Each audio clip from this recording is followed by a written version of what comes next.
الحمد لله رب العالمين والصلاة والسلام على أشرف الأنبياء والمرسلين سيدنا وسيد الأولين والآخرين وعلى آله وأصحابه أجمعين. أما بعد فأعوذ بالله من الشيطان الرجيم. بسم الله الرحمن الرحيم. اعلموا أنما الحياة الدنيا لعب ولهو وزينة وتفاخر بينكم وتكاثر في الأموال والأولاد كمثل غيث أعجب الكفار نباته ثم يهيج فتراه مصفرا ثم يكون حطاما وفي الآخرة عذاب شديد ومغفرة من الله ورضوان وما الحياة الدنيا إلا متاع الغرور. وسارعوا إلى مغفرة من ربكم وجنة أرضها كأرض السماء والأرض أعدت للذين آمنوا بالله ورسله ذلك فضل الله يؤتيه من يشاء والله ذو الفضل العظيم. وقال عليه الصلاة والسلام إن الدنيا خلقت لكم وإنكم خلقتم للآخرة. وقال بعض الشعراء يا صاحبي لا تغترر بتنعمي فالعمر ينفد والنعيم يزول وإذا حملت إلى القبور جنازة فاعلم بأنك بعده محمول. وقال الآخر يا خادم الجسم كم تسعى في خدمته أتريد الربحة فيما فيه خسرانك. صدق الله العظيم وصدق رسوله النبي الكريم ونحن على ذلك من الشاهدين والشاكرين والحمد لله رب العالمين. رب اشرح لي صدري ويسر لي أمري واحلل عقدة من لساني يفقهوا قولي. رب زدني علما سبحانك لا علم لنا إلا ما علمتنا إنك أنت العليم الحكيم. اللهم إنا نعوذ بك من شرور أنفسنا ومن سيئات أعمالنا. اللهم إني أعوذ بك من شر نفسي ومن شر كل دابة أنت آخذ بناصيتها إن ربي على صراط مستقيم. وصلى الله وسلم وبارك على نبينا محمد وعلى آله وأصحابه أجمعين.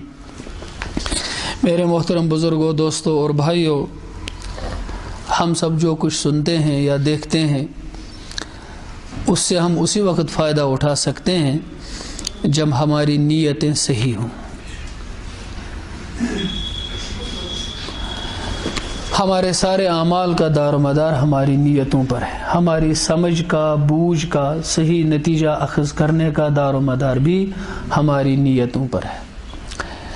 جنہوں نے بری نیت سے اللہ کے رسول کو دیکھا وہ صحابی نہیں بنے، حالانکہ ان کو دیکھا. اور جنہوں نے بری نیتوں سے قرآن مجید کو پڑھا وہ گمراہ ہو گئے. اور جو بری نیتوں سے دین کی مجلسوں میں بیٹھتے ہیں ان کو فائدہ نہیں ملتا. آج کل مسئلہ یہ ہے کہ مسلمان اگر بد نیت نہیں تو بے نیت ہو جاتا ہے، کوئی نیت ہی نہیں کرتا. نیتوں کا بڑا دار و مدار ہے. اللہ تعالیٰ میری اور آپ سب کی نیت درست فرمائے اور اللہ تعالیٰ اس مجلس کے خیر سے ہم کو فیضیاب کرے، اور اگر اس میں کچھ شر ہے تو اس سے ہماری پناہ عطا فرمائے. سب سے پہلے بات عرض کروں گا، میرا اللہ گواہ ہے، میں اس لائق نہیں کوئی ایسی متبرک اور توبہ کی مجلس میں آپ کے ساتھ بات کروں کہ میں سب سے زیادہ محتاج خود ہوں. مجھے یاد آتا ہے کہ ایک بہت بڑے ولی گزرے ہیں، بصرہ میں رہتے تھے، حضرت مالک بن دینار رحمۃ اللہ علیہ. پہلے شرابی تھے. آپ صلی اللہ علیہ وسلم نے فرمایا تھا الناس معادن کا معادن الذهب والفضہ. لوگ سونے اور چاندی کی کانوں کی طرح ہوتے ہیں. اب سونے اور چاندی کی کان تو زمین میں چھپی ہوتی ہے، پتہ نہیں کتنے سونے اور چاندی کی کانیں یہاں ہیں. محنت نہیں ہوتی تو پھر بھٹک جاتے ہیں. حضور صلی اللہ علیہ وسلم کی امت کا یہ سرمایہ جو آپ یہاں بیٹھے ہیں، یہ اتنا پوٹینشل ہوتا ہے اس کی کہ اللہ نے حضور کی امت میں لایا، اتنا پوٹینشل، اتنی صلاحیتیں، ایک ایک آدمی پوری انسانیت کی ہدایت کے لیے کافی ہے. لیکن کبھی ایسا ہو جاتا ہے کہ محنت نہیں ہوتی، ایکسپلور نہیں ہو جاتا، صلاحیتیں کھل نہیں پاتی تو چلا جاتا ہے مٹی کی نظر. سب کہاں کچھ لالہ و گل میں نمایاں ہو گئی، خاک میں کیا صورتیں ہوں گی کہ پنہا ہو گئی. کتنے گل ابھی کھلے نہیں ہوتے، چلے جاتے ہیں. گھر کا ماحول نہیں ملتا، باپ کی شفقت نہیں ملتی، نیک صحبت نہیں ملتی. تو وہ مالک بن دینار تو شرابی تھے. ان کی توبہ کا واقعہ آپ میں سے بہت سارے لوگوں نے سنا ہوگا. شراب پیتے تھے، ان کی چھوٹی بچی ان کی گود میں ہوتی تھی تو پھر وہ ان کی داڑھی سے کھیلتی تھی. تب شرابی بھی لمبی داڑھی رکھتا تھا. تو پھر اس نے وہ بوتل اٹھائی اور پھینک دی. تو انہوں نے ایک لمبا خواب ہے کتابوں میں، اولیاء اللہ کی جو تاریخیں ہوتی ہیں وہ الگ مرتب ہوئی ہیں. پھر وہ 20 سال تک بصرے میں رہے. یہ 2 شہر ہیں، ایک ہے بصرہ، یہ سیریا میں ہے، ایک ہے بصرہ، یہ عراق میں ہے. تو جس دوران عباسی دور رہا، عباسی حکومت رہی 750 سال تک، 1258 تک عباسی رہے. اس دوران اولیاء صلحاء حکومتوں سے لا تعلق رہے اور بالکل ایک ریزگنیشن کا جیسا موڈ ان کا رہا کہ حکومتوں میں ان کے ایمان کے بڑے بڑے خطرات، ایسے موسم آتے تھے تو وہ لوگ اپنے کو بے تعلق رکھتے تھے. جب فتنے ہوں تو ایمان کی حفاظت بہت ضروری ہے. اس طرح سے وہ ہزاروں اور سینکڑوں اہل اللہ اور بزرگان دین ایک بستی میں ہوا کرتے تھے، جنگلوں میں ہوتے تھے. جو اصل مزاج شریعت کا نہیں ہے، لیکن کبھی سچویشن ایسی بنتی ہے کہ حدیث میں آتا ہے کہ پھر بکریاں چرانے والا پہاڑی پہ چلے گا اور اپنے ایمان کی حفاظت وہیں کرے گا. وہ ایک ایمرجنسی سچویشن ہو جاتی ہے. مزاج ہے دین کا سوسائٹی میں اتر کر اصلاح کا، اپنی ذات کا اور اپنے ماحول کے بنانے کا جذبہ لے کر آدمی آگے بڑھے. تو وہ تھے بصرے میں. تو بستی میں ان کا اتنا چرچا ہوا، سب لوگ کہتے تھے یا مالک، یا ولی اللہ، مالک بن دینار، اللہ کے ولی. ان کو بڑی کوفت ہوتی تھی اندر کہ اللہ کے بندے کو تعریف سننا پسند. لکھا ہے کہ ایک دفعہ گلی سے گزر رہے تھے تو ایک بڑھیا وہاں گلی سے ظاہر ہوئی، نمودار ہوئی، تو اس نے پکارا اور ریاکار. کس کو پکارا؟ ولی خدا کو. اور ریاکار. ان کے چہرے پہ ایسے بشاشت نمودار ہوئی. یوں مڑ کے دیکھا، کہا اوہو 20 سال کے بعد مجھے کسی نے اپنے نام سے پکارا. وہ کہا کرتے تھے تم سمجھتے ہو یہ واز پڑھنا آسان ہے؟ بہت مشکل ہے. کسی کو نصیحت کرنا آسان ہے؟ بہت مشکل ہے. ان کے چہرے پہ بشاشت آئی کہ مجھے کسی نے اپنے نام سے پکارا. حضرت امام حسن بصری ایک دفعہ اپنی چھت پر رو رہے تھے، ان کے آنسو ٹپک رہے تھے. حضرت رابعہ اور رحمہ اللہ ادھر سے گزرے تو اوپر دیکھا حضرت حسن رو رہے ہیں. کہا ارے ریاکار، جب رونا ہی تھا تو اندر کیوں نہیں بیٹھے؟ ایسے لوگ ہیں. تو ان کی نیتیں صاف تھی، خالص تھی. اللہ ہماری نیتیں بھی خالص کرے. میرے بھائیوں، میرے دوستوں، میرے پیارے بچوں، ہم لوگ خود دنیا میں کہاں آئے ہیں؟ اپنی مرضی سے تو آئے نہیں. ام خلقوا من غیر شیء، تم خود ہی بنے ہو. ام ہم الخالقون، یا تم نے دنیا میں کسی چیز کو خود پیدا کیا ہے؟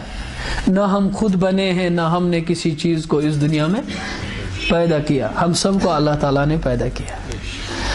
امام غزالی 11ویں صدی عیسوی کے بہت بڑے عالم، مفکر، فلسفی، اللہ کے ولی گزرے ہیں. بہت بڑی شخصیت ہے، حجت الاسلام ہے. انہوں نے دنیا کو تج دیا تھا. وہ نظام الملک توسی کی یونیورسٹی، نظامیہ یونیورسٹی کے مدرسہ نظامیہ جس کو بولتے تھے، وہ اس کے بہت بڑے پروفیسر تھے، فلسفی کے تھے، یوں تو وہ وائس چانسلر تھے اس کے. پھر جب ان کے دل کے اندر دنیا کی وقت کا احساس پیدا ہوا کہ یہ تو ہے ہی نہیں کچھ. لو كانت الدنيا عند الله تعدل جناح بعوضة ما سقى منه كافرا شربة من الماء او كما قال علیہ الصلوۃ والسلام. اس دنیا کی وقت مچھر کے پر کے برابر بھی ہوتی تو بے ایمان کو پانی کا گھونٹ بھی نہیں ملتا. ان کو وقت آئی، قرآن مجید نے ان کو سمجھایا دنیا ہے ہی نہیں کچھ. اپنے پورے سامان کے ساتھ، اپنے پورے مناصب اور عہدوں کے ساتھ بھی دنیا کی کوئی قیمت نہیں، کوئی قیمت نہیں. ہمارے خلفاء خلافت نہیں کرتے، صحابہ زمام کار دنیا کی کبھی نہیں سنبھالتے، لیکن وہ اللہ کا حکم تھا. جس مقصد کو انجام دینے کے لیے اللہ نے رسول اللہ صلی اللہ علیہ وسلم کو دنیا میں بھیجا تھا، وہ اسی سلسلے کی ایک کڑی کو پورا کرنا تھا. ورنہ محض دنیا کی خاطر وہ کبھی دنیا کا نظام نہیں سنبھالتے، کبھی ایسا نہیں کرتے. تو وہ امام غزالی یونیورسٹی چھوڑ دیا انہوں نے. وہ پہلے ایک رائل روب پہنا کرتے تھے، بڑے جو بادشاہی لباس پہنا کرتے تھے، اور سونے کا نیکلیس ہوتا تھا ان کو، وہ لٹکاتے تھے، زبردست رائل زندگی گزارتے تھے. پھر جب ان کے دل پہ یہ چیز گزری تو دنیا کی وقت اور آخرت کی عظمت یہ آئی تو انہوں نے بہانہ بنایا اور اس وقت کے حکمران سے کہا کہ میں حج پہ جا رہا ہوں، میری جگہ میرے بھائی کو رکھ لیجئے، میں لوٹ آؤں گا. اس کے بعد لکھا کہ وہ حضرت ابراہیم علیہ الصلوۃ والسلام کی قبر مبارک پہ تشریف لے گئے. ممکن ہو اس صدی میں حضرت ابراہیم علیہ السلام کی قبر کا تعین سامنے تھا کہ یہ ان کی قبر مبارک ہے. آج کچھ پتہ نہیں ان کی مبارک قبر کون سی ہے. انبیاء کی قبریں بہت ہی اس میں ڈاؤٹ ہے، کس کی قبر کہاں. ہمارے رسول پاک صلی اللہ علیہ وسلم کی جس طرح ہر چیز اللہ نے محفوظ کر دی، یہ بھی محفوظ ہے کہ اس سے ایمان کا تقاضا جڑا ہوا ہے.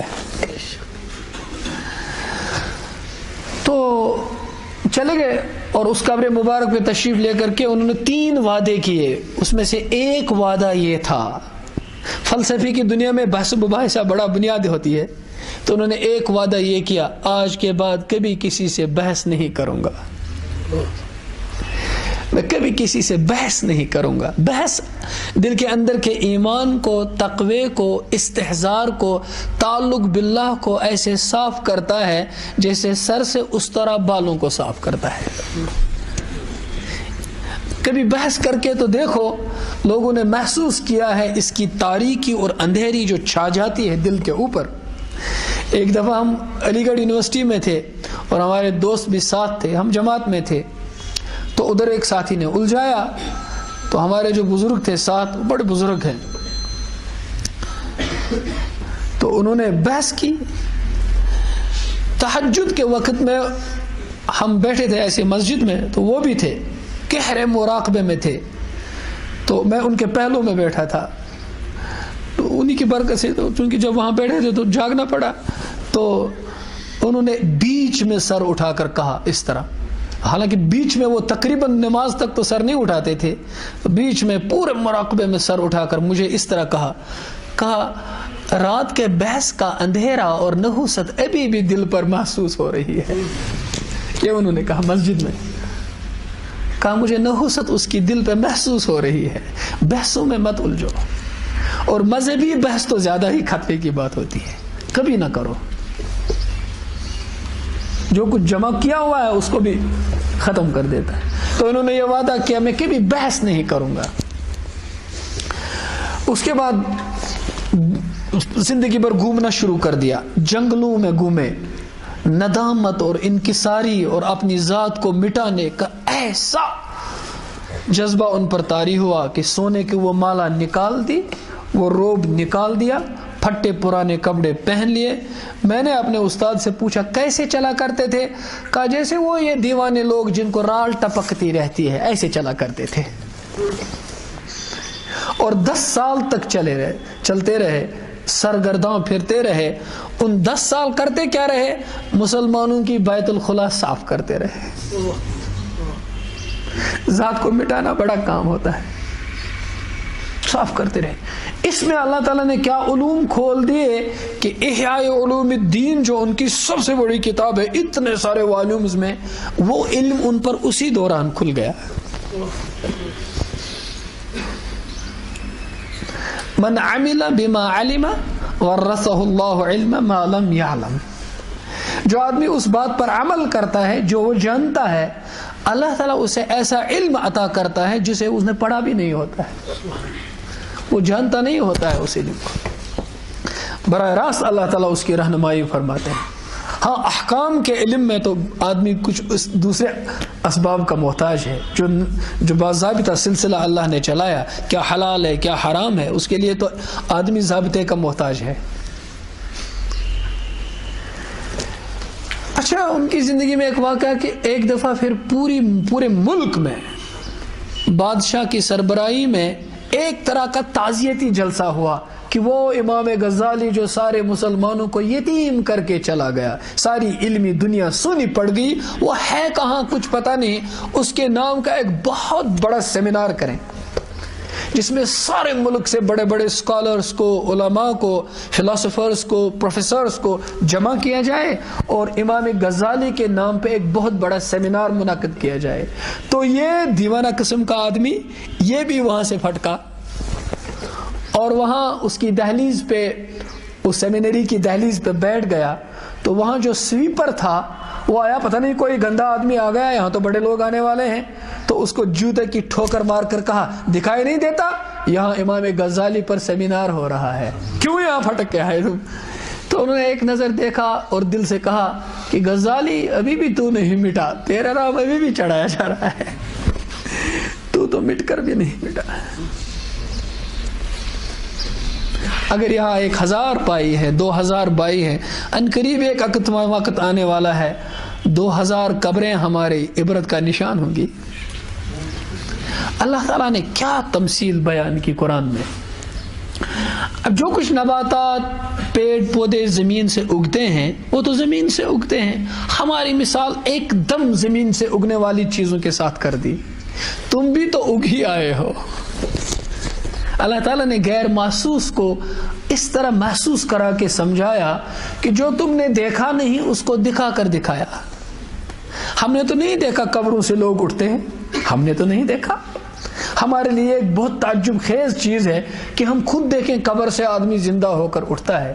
اگر یہ تمہارے لیے تعجب کی بات ہے، عورت کے پیٹ سے اس کا بچہ پیدا ہوتا ہے، یہ کم تعجب کی بات ہے؟ اس پہ ذرا غور کرو، یہ کتنے تعجب کی بات ہے۔ ایک چیز ظاہر جو ہے اس پہ ذرا غور کرو، جو چیز تم نے دیکھی نہیں وہ ایک دم کھل جائے گی۔ تو گویا معرفت والے پر، دل کی صفائی والے پر، قرآن مجید پر بہت گواسی گہرائی کے ساتھ سوچنے والے کے لیے بعد میں غیب رہتا ہی نہیں ہے۔ میں نہیں کہتا یؤمنون بالغیب کی قید ہٹ جاتی ہے، ایک دم پردے ہٹنے شروع ہو جاتے ہیں، ایک دم وہ دیکھنے لگتا ہے۔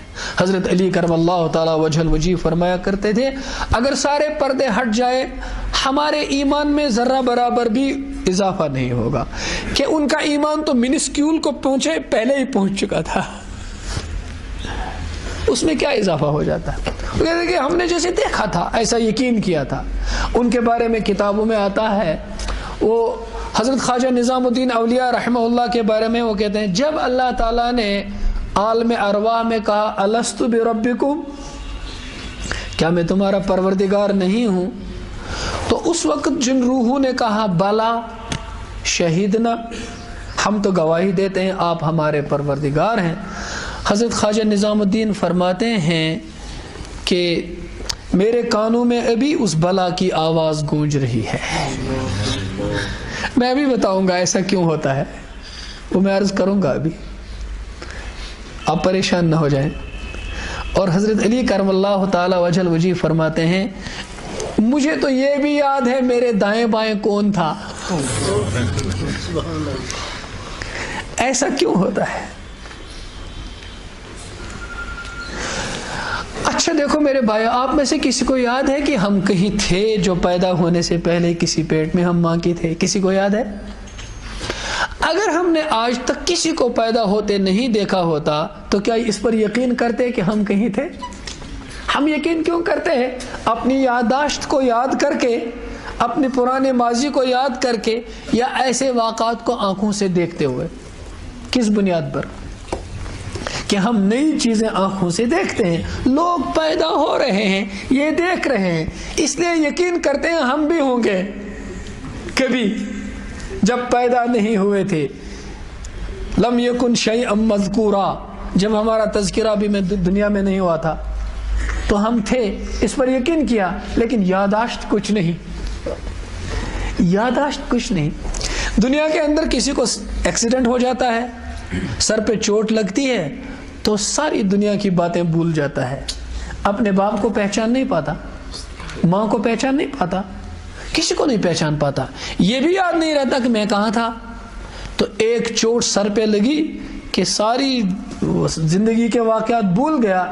ہمارے دل اور ہماری روح پر اور ہمارے ضمیر پر دنیا نے ایسے چوٹ مارے ہیں، عالم ارواح کی باتیں کہاں یاد رہیں گی؟ وہ لوگ تو وہ تھے جن پر کوئی چوٹ ہی نہیں پڑی تھی۔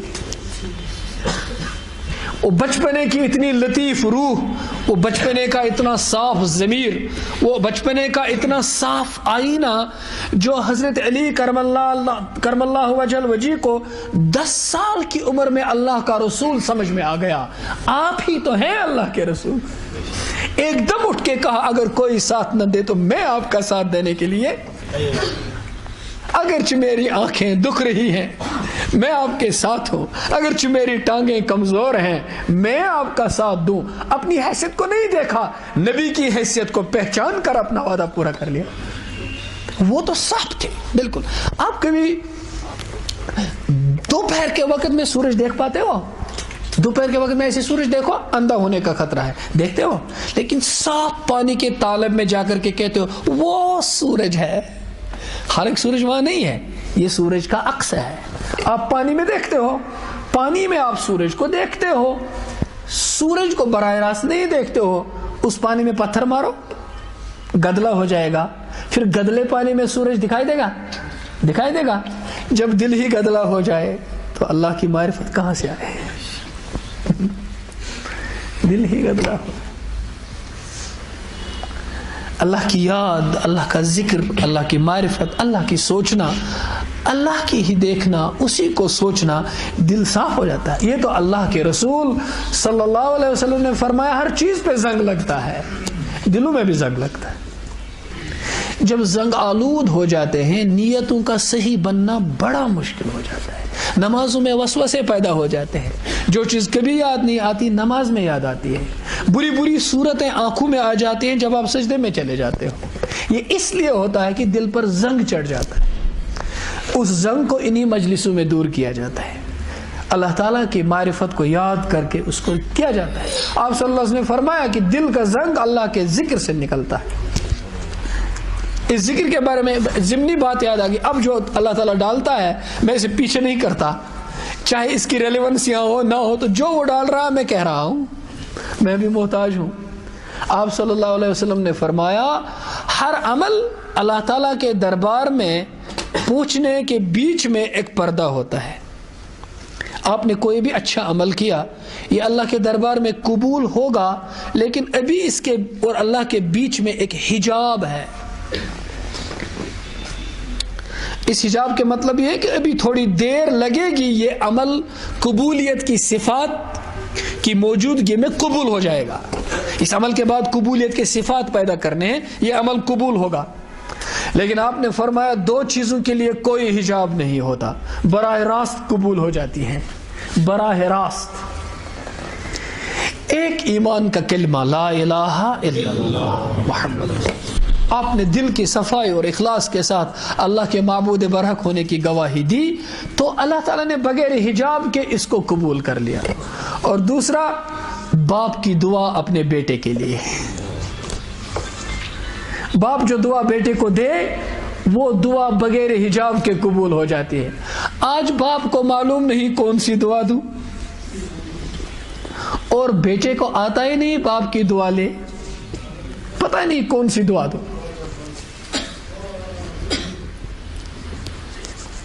برونٹ اس بچ زوان دپان خدا بنائنس فاتح کل گامن من یہ زبان عام خدائے بنائنس فاتح کل یعنی بڑا ہو جائے باپ کو دعائے مغفرت کا ذریعہ مل گیا مغفرت کا دعا کرتا رہے گا صدقہ جاریہ ہے دعا کرنے والا بیٹا تو صدقہ جاریہ مل جائے گی آج دعا مانگتے ہیں بچن گوس خدا بنے نزدیکل بیٹا ہوا کمائے گا اب جب کمانے کی نیت کر لی تو کمانے کی تربیت بھی کرنی پڑے گی تربیت تو ہمارے پاس دو قوتیں ہوتی ہیں ایک قوت فکر ایک قوت عمل قوت فکر آپ کی سوچ اور نیت کا نام ہے اور پھر آپ کریں گے کیا وہ آپ اپنی نیت کے مطابق ہی تو کریں گے آپ اپنے مقصد کو جو آپ نے سوچ رکھا ہے اسی کو حاصل کرنے کے لیے ہی تو کوشش کریں گے اب والدین نے رشتہ داروں نے پڑوسیوں نے دوستوں نے دادا جی نے نانا جی نے سب نے نیت بچے کے پیدا ہوتے ہی کر لی کہ اب کیا نام رکھیں کیا کام چنیں اب اس نیت کو بعد میں ریئلائز کرنے کے لیے میٹیریلائز کرنے کے لیے پاپڑ بیلے جاتے ہیں اور ایسا ہی کام کرنا پڑتا ہے جیسی نیت ویسا ہی پھر کوشش ہے اب وہ آگے بڑا اس کو مادی ریس میں ڈال دیا پھر وہ اسی انداز سے اس کی صلاحیتیں ابھر آتی ہیں ایک بہت اچھا بیوروکریٹ پیدا ہو جاتا ہے ایک بہت ہی اچھا تعلیم یافتہ آدمی پیدا ہو جاتا ہے جس کو آج کل ہم تعلیم یافتہ کہتے ہیں پڑھنے لکھنے والا آدمی پیدا ہو جاتا ہے پھر معاشرے کو ایسے بہت سارے کام چلانے والے ملتے ہیں لیکن مر گیا انسان اسی قبرستان میں دفن ہو گیا اچھا انسان کہاں ہے اچھا انسان کہاں ہے اسی برے انسان کے سینے میں دفن ہے وہ اچھا انسان جو برا انسان شرابی ہے کبابی ہے اور لوگوں کا خون پینے والا ہے اس برے انسان کا اچھا روپ کہاں ہے اسی انسان کے اندر دفن ہے اس کو اگر محنت کی جاتی تو وہ اچھا انسان ہوتا فَأَلْهَمَهَا فُجُورَهَا وَتَقْوَاهَا یہ تیرے اندر ہی ہے تمہارے اندر ہی ہے سب کچھ فسق و فجور والی چیز بھی اندر ہی ہے امام غزالی رحمہ اللہ کی جو بات ابھی کہہ رہا تھا 11ویں صدی عیسوی کے اور 5ویں صدی ہجری کے ہیں 1000 سال پہلے کے ہیں یہ مان لو 1000 سال پہلے کے شخص ہیں نبوت کے دور سے قریب کے ہیں ان کی ایک کتاب ہے اس کا اردو ترجمہ ہے کیمیائے سعادت یہ اصل میں پرشن میں کتاب ہے اس کتاب کو پڑھنا چاہیے آج کل کے دور میں جب لوگ اخلاقی تعلیم کے بڑے دیوالیہ پن ہے ایسی کتابوں کا عام ہونا بہت ضروری ہے پہلے ہوا کرتے تھے ہمارے بزرگ یہاں میں دیکھ رہا ہوں میں بہت سارے اپنے بزرگوں کو یہاں دیکھ رہا ہوں ان لوگوں نے گلستان بوستان پندنامہ کریمہ نام حق کی کتابیں ہم سنتے ہیں ان سے ابھی وہ لوگ موجود ہیں ان کی باتیں سنو تو دل پہ رحمتوں کی بارش ہو جاتی ہے تو وہ لکھتے ہیں اس کتاب میں اللہ تعالیٰ جب ماں کے پیٹ میں بچے کو بنایا تو سب سے پہلے بنایا دل کو دل مکمل ہو کر کے آتا ہے دل بعد میں نہیں گڑھتا بڑھتا دل تو بچے کو پورا جتنا بچہ بڑھتا ہے اب اس کا حجم بڑھتا ہے دل بڑھ جاتا ہے اب اپنی جگہ پر دل ہے پورا لیکن اس دل پر خواہشات کا اور نفس کی لسٹ کا اور جذبات کا بادل چڑھتا ہے جو دل کو متاثر کرتا ہے اس کو دور کرنے کے لیے اللہ تعالیٰ نے عقل بنائی لیکن عقل مکمل ہو کر کے دنیا میں نہیں آتی جتنی عمر بڑھتی ہے تجربہ بڑھتا ہے تربیت بڑھتی ہے تعلیم بڑھتی ہے اتنی عقل بھی وہی راہ اختیار کرتی ہے اسی راستے پہ چلتی ہے ایسا سوچنا شروع کرتی ہے اور پھر دل کو معاونت کرتی ہے یا بادلوں کے زیادہ کرنے میں یا بادلوں کے دور کرنے میں جیسے عقل سوچتی ہے میں ذرا آپ کی مناسبت سے اور آپ کا مزاج کی رعایت کر کے ایک مثال دوں گا اگرچہ میں اس طرح کی مجلس میں وہ مثالیں نہیں داخل کرتا ایک سائنٹسٹ ہے A.E. مینڈر, اب اس کا مزاج مذاق بھی ہے, یہ سن لیں. وہ کہتا ہے کہ انسان کو اللہ نے 5 سینس پرسپشنز دیے ہیں, حواس خمسہ, دیکھنا, سننا, چکھنا, سونگھنا, محسوس کرنا. بہت ساری باتیں آپ جانتے ہی نہیں ہو, دیکھنے سے سننے سے جانتے ہو. بہت سارے علم آپ کا تعلق سننے سے ہے, دیکھنے سے نہیں.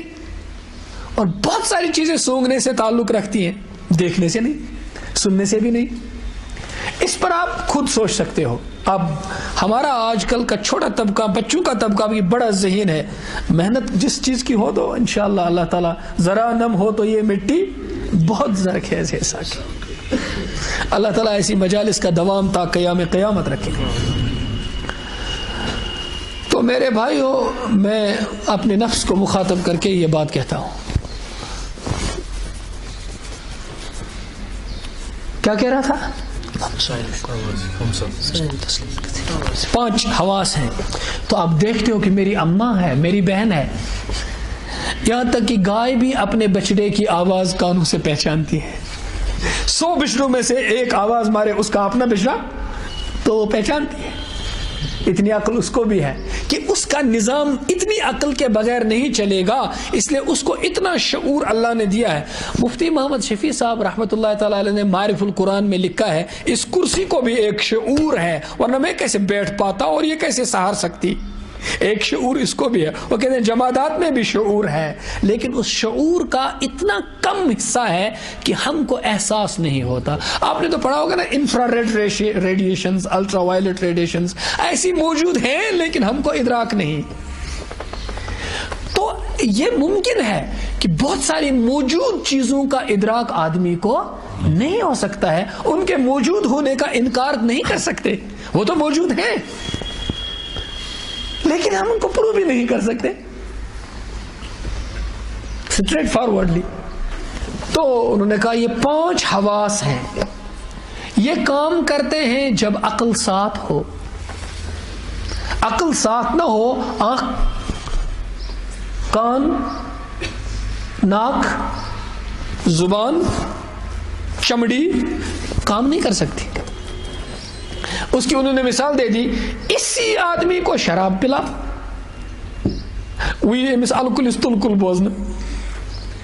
اب یہ ماں اور بیوی میں تمیز نہیں کر پاتا کہ اس کے 5 حواس کی جو رہنما تھی, امام تھا, وہ عقل تھی. تو جب امام سو گیا, مقتدیوں کی نمازی تو نہیں ہوگی, کہاں جائیں گے؟ عقل سو گئی, اب کام حواس نہیں کریں گے. اتنی سی بات انہوں نے کی ہے, اتنی سی بات. آگے جس عالم نے اس ایک حدیث کو سمجھانے کی بات کی ہے, مولانا محمد فاروق خان ہے ایک, انہوں نے حدیثیں جمع کی ہیں, اچھے عالم ہیں, انہوں نے حدیثیں جمع کی ہیں. آگے کی تشریح انہوں نے خود لکھی ہے. لکھا ہے اس طرح عقل بھی ایک دائرے پر پہنچ کر سسپینڈ ہو جاتی ہے, یہ بھی کام نہیں کرتی جب تک اللہ کی وحی اس کا سہارا نہ بنے. عقل کام ہی نہیں کر پاتی. تو عقل وحی کی محتاج اور حواس عقل کے محتاج. تو پتہ چلا کہ سوسائٹی میں, معاشرے میں جو کام ہوتے ہیں وہ تو عقل سے ہی ہوتے ہیں, لیکن بغیر رہبری اور رہنمائی کے عقل بھی آدمی کو. ایک لطیف نقطہ ہے, ہمارے پیارے حبیب صلی اللہ علیہ وسلم نے حضرت جبریل علیہ السلام کو غار حرا میں بار بار کہنے پر, اقرا اقرا کہنے پر کیوں کہا؟ ما انا بقاری, میں پڑھنے والا نہیں ہوں, کیا پڑھوں؟ انہوں نے کہا پڑھیے. انہوں نے کہا میں کیا پڑھوں؟ ما انا بقاری, میں تو کچھ پڑھا لکھا نہیں ہوں. وہ پڑھا ہی نہیں. کیوں؟ کیونکہ مسئلے تو پڑھنے میں ہی ہیں, کیا پڑھیں؟ پہلے صفائی کرو کیا پڑھنا ہے. اقرا بسم ربک الذی خلق, تب کہا ہاں اب پڑھنے کی بات ہے. جب علم کا رشتہ رب کے ساتھ جڑ جائے تو علم کہلاتا ہے. آج ہمارے انسان کی عقل نے ساری چیزوں کو علم کہا, لیکن اس کا رشتہ کہیں جڑتا نہیں, کہیں پر آ کر کے ختم نہیں ہو جاتا. تو ہم بھٹک گئے ہم. اس لیے یہ کچھ کرنا پڑتا ہے. یہ جو سپلیمنٹ ہے نا، سپلیمنٹ ہمیں بہت ضرورت ہے اس چیز کی. اب جو ہمارے دور دراز علاقوں میں پڑھے لکھے نہیں ہوتے ہیں، ان کو اللہ تعالیٰ مدرسے نے تیری آنکھوں سے چھپایا، جن کو خلوت کوہ بیاباں میں وہ راز ہیں فاش، ان کو اللہ وہی تربیت کرتا ہے. ہمیں جو ادھر ادھر کی چیزیں ملتی ہیں اسکول کالج میں، سپلیمنٹ دینے کی بہت ضرورت پڑتی ہے. ان مجالس کا حاصل کرنا بہت اہم ہے، بہت ضروری ہے. تو بہرحال میں ایک دم واپس آنا چاہوں گا. تو اس طرح عقل کو جب تک قرآن مجید کی، حدیث رسول کی صلی اللہ علیہ وسلم، اہل اللہ کے مواعظ حسنہ کی تربیت نہ ہوگی، راہبری نہیں ہوگی، ہماری عقل بھی صحیح طور پر سوچ تو گمراہ ہونے کا خطرہ ہے. فلسفی کو فلسفے میں خدا ملتا نہیں، ڈور کو سلجھا رہا ہے سرا ملتا نہیں. عقل سے کام حل نہیں ہوتے. تو کہ جو عقل کا غلام ہو وہ دل نہ کر قبول. دل تو عقل سے آگے کا معاملہ ہے، دل کا معاملہ عقل سے آگے کا ہے، اس کا براہ راست تعلق ہے. تو چلیے یہ یہاں کی بات نہیں ہے. تو آگے آپ نے جو قرآن مجید نے جو حقیقت ہمیں سمجھائی، فرمایا اب علم کی بات فرمائی. اعلموا، یہ علم ہے، جان لو. تم الٹیمیٹ علم جاننا چاہتے ہو؟ الٹیمیٹ، یہ سنو الٹیمیٹ کیا ہے. اعلموا، جان لو، انما الحیات الدنیا لعب ولہو. دنیا تو بس کھیل تماشا ہے، کھیل تماشا ہے. لعب سپورٹ، کھیل تماشا ہے. کچھ لوگ کھیلتے ہیں، کچھ لوگ تماشا دیکھتے ہیں. بڑے بڑے لوگ کھیلتے رہتے ہیں، بچے بچے تماشا دیکھتے ہیں. لعب و لہو، یہ دو دور ہیں انسانی زندگی کے. چھوٹا بچپنا، جب تم میدان کے قابل نہیں ہوتے ہو تو میدانی لوگوں کا تماشا دیکھتے ہو، یوں کرتے رہتے ہو. ایک دور تو یہ گزر جاتا ہے، پھر خود کھیلنے لگتے ہو. وزینت، اس کے بعد ایک دور دنیا میں آتا ہے کہ آدمی بس آئینہ دیکھتا رہتا ہے، بس اپنا جسم بنانے میں لگتا ہے. جس کا دل صاف ہوگا وہ آئینے میں دیکھ کر کیا کہتا ہے؟ یا اللہ تم نے میری صورت بنائی، میری سیرت بھی بنانا. اور جب دل کی نیتیں بری ہوں تو جتنی دیر آئینہ دیکھے اتنی دیر گناہ کما رہا ہے، کہ گناہ کی سوچ رہا ہے کہ جب میں نکلوں گا مجھے کون دیکھے گا، میں کیسا دکھوں گا، مجھے ایسے بننا ہے، ایسے بننا ہے. تو بناؤ اپنے رب کے لیے، اپنے کو بناؤ. تو یہ بناتا ہے کسی اور کے لیے اپنے کو، کہ نیت سے آئینہ کے دیکھنے میں بھی اس کی حرکتیں بدلتی رہیں گی. براہ راست اندر کا اثر اس کے باہر پر پڑتا ہے. پھر لوگ اپنے کمروں میں بھی ویسا ہی آئینہ رکھتے ہیں جیسا وہ اپنے کو دکھانا چاہتے ہیں. وہ زینت، ایک دور تو تمہارا زینت کے پیچھے چلا گیا. اسی پر عرب شاعر نے کہا ہے، یا خادم الجسم کم تسعی فی خدمتہ. اے جسم کو سجانے والے، تم اس جسم کی خدمت کرتے کرتے کتنا تھکاؤ گے اپنے آپ کو. تم تھکتے رہو گے. طرح طرح کے سوپس ہیں، طرح طرح کے شیمپو ہیں، طرح طرح کے لوشن ہیں، کس کس قسم کے فیشن ہیں، کس کس قسم کے کپڑے ہیں. کیسے کیسے تم اپنے آپ کو سجاؤ گے دوسروں کو خوش کرنے کے لیے، مخلوق کے دل کے اندر اپنی جگہ بنانے کے لیے. اس زینت کے پیچھے تم کتنا سرمایہ ختم کر دو گے. اترید الربحۃ فیما فیہ خسرانک، تم ایسی تجارت میں اپنا سرمایہ لگاتے ہو جس کا راس المال بھی ختم اور فائدہ بھی ختم، گھاٹا ہی گھاٹا. جس جسم کو بنایا وہ بھی گل سڑ جائے گا، جو سرمایہ اس پہ صرف ہوا وہ بھی تو گل سڑ جائے گا. اس کے بیچ میں تو بعد میں کچھ کمانے کی بات ہے. وزینت، پھر اب آ گیا، اب تو جوان ہو گیا، اب تو شادی ہونے والی ہے. اور وَتَفَاخُرٌ بَيْنَكُمْ، اب بنی نا اس کی اپنی پراپرٹی. اب کہتا ہے کہ تیرا مکان کیسا ہے، میرا مکان کیسا ہے، تیری گاڑی کیسی ہے، میری گاڑی کیسی ہے. تو کس سٹریم میں ہے، میں کس سٹریم میں. اب تو سبجیکٹ کی ڈفرنٹ سٹریمز ہوتی ہیں نا، اس میں بھی تکبر اور ندامت کی باتیں آ گئی ہیں. ایک سٹریم ہے تو آدمی کہتا ہے میں چھوٹی سٹریم کا ہوں، آگے بڑی سٹریم ہے تو اس کا مستقبل دیکھ کر کہتا ہے کہ میں تو بڑی سٹریم کا ہوں. وہی حسین سپنے، کسی کے حسین سپنے دیکھنا شروع کر دیتا ہے کہ میں اس سٹریم میں ہوں، میرا فیوچر یہ ہے. وَتَفَاخُرٌ بَيْنَكُمْ، اب فخر کرتا ہے کہ میرے پاس یہ ہے، میرا صحن ایسا ہے، میرا باتھ روم ایسا ہے، ہمارا مکان ایسا ہے. کچھ چھوٹے چھوٹے بچے جن کے باپ کی ایسی کمائی نہیں ہوتی ہے، ایک زندگی ان کی اسی حسرت میں ہوتی ہے، کاش ہمارا مکان اچھا ہوتا. ایک سوچ ان کی یہ بھی چلی جاتی ہے. کیوں کہ ان کو تربیت اسی طریقے کی ملتی ہے، مادیت کی. عزت و ذلت ان کو بتایا گیا ہے کس میں ہے، یہ نہیں بتایا گیا وَلِلَّهِ الْعِزَّةُ وَلِرَسُولِهِ وَلِلْمُؤْمِنِينَ. عزت اللہ کے خزانے سے آتی ہے، رسول کے راستے سے چلتی ہے اور مومنوں کو ملتی ہے. یہ تو بتایا نہیں گیا.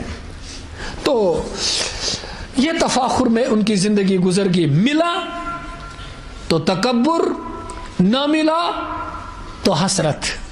مل گیا تو کبر، نہ ملا تو شرمندگی.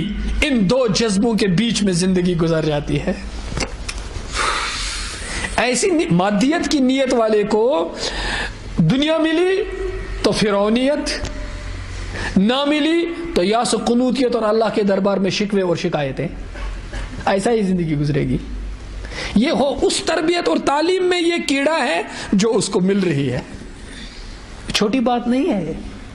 پھر آگے فرمایا وَتَكَاثُرٌ فِي الْأَمْوَالِ وَالْأَوْلَادِ. اب تو بڑے میاں ہو گئے، اب ان کے بیٹے ہو گئے، پھر ان کے شو رومز بھی ہیں. اب صرف سری نگر میں نہیں، اب تو دبئی میں بھی ہیں، اور اب بڑی بڑی تجارتیں ہیں. تو اب اس کو سامنے لاتے ہیں، میرے اتنے بیٹے ہیں، فلانا بیٹا ادھر ہے، فلانا بیٹا ادھر ہے، اور وہ فلانے اسٹیٹ کا اتنا بڑا آدمی ہے، وہ اتنا بڑا آدمی ہے. اب اپنی نہیں سناتا. وَتَقَاثُرْ، اب زیادہ زیادہ حاصل کرنے کی کوشش کرتا ہے، زیادہ زیادہ حاصل کرنے کی دوڑ میں چلا جاتا ہے. الْحَاقُ،